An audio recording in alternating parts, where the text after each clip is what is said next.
Hey everybody, Taylor here. I want to talk about named inputs and why we use them for testing in OpenFN. So here is a workflow that we run actually for ourselves at OpenFN. Now, say I want to make a change to this workflow and see if it still works with a particular set of test data. I could try to recreate that test data from scratch. I could enter a bunch of blank data. Let's see, existing custom, right? I could type in a bunch of data here, test cases here, blah blah blah blah blah.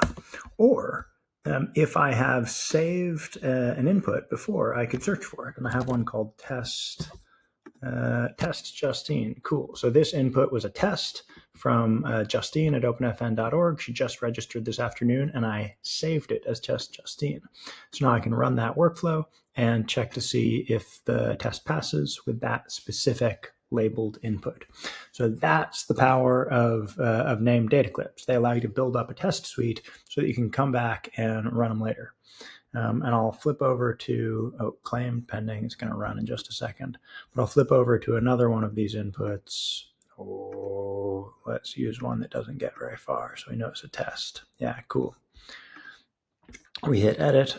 Okay, so sorry, this was the test Justine. But that's what you do. So you enter your label here and you say test, sample A or whatever it is. You save it. And then when you are going to run a workflow, you can click run and you can use an existing data clip and you can search for it across all your named data clips. And this one was called test. So test sample A, and let's run it with test sample A. Cool. Hope that helps. Talk to you soon. Bye.